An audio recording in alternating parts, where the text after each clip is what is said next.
Thanks so much for joining me today on Soap Queen TV. I'm Anne-Marie, your host. Today, I'm going to be showing you how to make soapy cupcakes. This project was designed just for us by Debbie Chaltis of the popular book, SoapyLove. You may also know her from her popular line of products at brambleberry.com.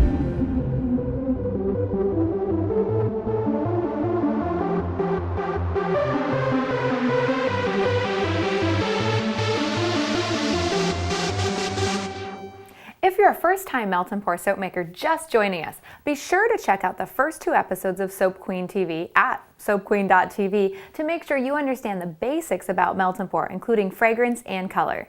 The recipe we're going to be making today makes 16 cupcakes, which I think is a perfect size for bridal showers, party favors, anything like that. But if it's too much soap for you, just divide the recipe in 4 and follow along.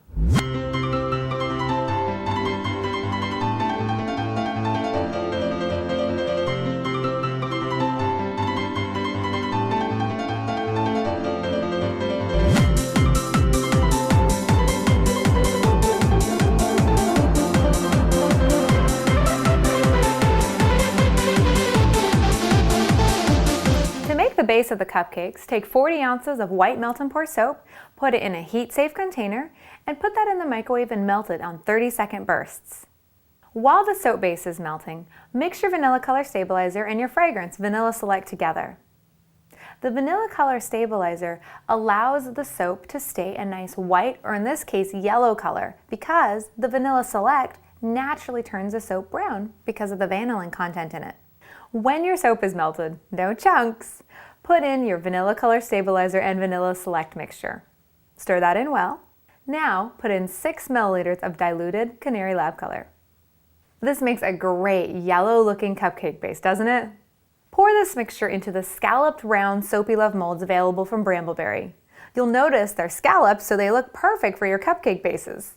Set these aside to let them cool. The soap will take 2 to 4 hours to cool down. If you're in a big hurry, you can put it in the refrigerator for 30 minutes. When the soap is hardened, it's time to make your frosting. I've chosen to make lavender frosting based on an homage to one of my favorite cupcakes that Cupcakery Cupcake Royale, the best cupcakes in Seattle, makes. They make an amazing lavender cupcake. Now, if lavender cupcakes isn't what you want to make today, that's totally fine. You can use any number of colors and fragrances. The SoapyLove line available at Brambleberry has some incredible fragrances, including vanilla icing and lemon drop. Those would be great in a cupcake. And she has some really nifty colors like buttercream yellow and white icing to make incredible looking cupcakes. To make the frosting, melt 16 ounces of white soap base in the microwave. We're using the Brambleberry house base. When the 16 ounces of white soap base is melted, combine all of your ingredients together. 8 tablespoons of Brambleberry's natural liquid Castile soap, 9 milliliters of Brambleberry's Royal Purple diluted LabColor, and a full 1 ounce of lavender fragrance, or the fragrance of your choice. I'm using a stand mixer, but you could use a hand mixer if that's all you have. If you're following this recipe to the T, I know this looks really blue and a little bright. Don't worry, as we whip the air bubbles into it, this frosting gets to be a wonderful, luscious lavender colored purple. Beat this mixture on medium until peaks start to form. Depending on the strength of your mixer, this might take anywhere from 3 to 7 minutes. If you haven't popped your soap out already, now is the time to pop it out. Flip the soap mold over on its back, press gently down with either your thumbs or the heel of your hand, and out pops the soap. If your soap isn't popping out easily, don't force it. Just put it back in the refrigerator for 5 minutes and then try again. It's not worth ruining a $6 or $7 soap mold just to get that soap out. Check your frosting now for consistency. How does it look? Is it too stiff? Is it too cold? Is it too runny? In my case, this is obviously too stiff. This is never going to get frosting on a cupcake. If that happens to you, don't worry. You just have to put this back in the microwave for 10 seconds to 20 seconds and then whip it all up again. Now remember, if you have to reheat this, make sure it's in a microwave-safe container. And now it's time for the fun part. It's time to frost our cupcakes, but don't forget the very important, dare I say most important part of our cupcakes, the sprinkles. These aren't just any sprinkles. These are made of jojoba beads, so they're not like candy sprinkles that can sometimes bleed or fade or even grow mold on your cupcakes. Normally for most soap projects, this would be your top, but in this cupcake project, you're gonna flip those soaps over so that you're frosting the bottom of the soap. Take a clean spoon and dip it into your frosting. Put it on top of the cupcake. Look at that, it's nice and tacky, but still soft and pliable.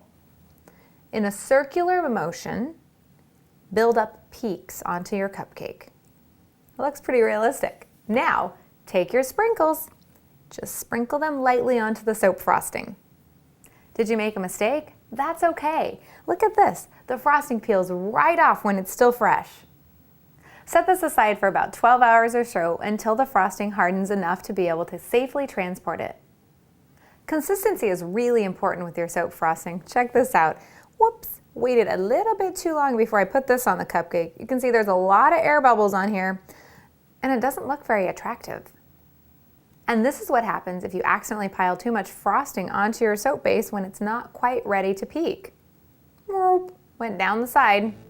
Thanks so much for joining me on today's episode of Soap Queen TV. I hope you enjoyed learning how to make soapy cupcakes, and if you're ever in Seattle, be sure to visit Cupcake Royale for the best cupcakes you'll ever taste. Until next time, happy soaping!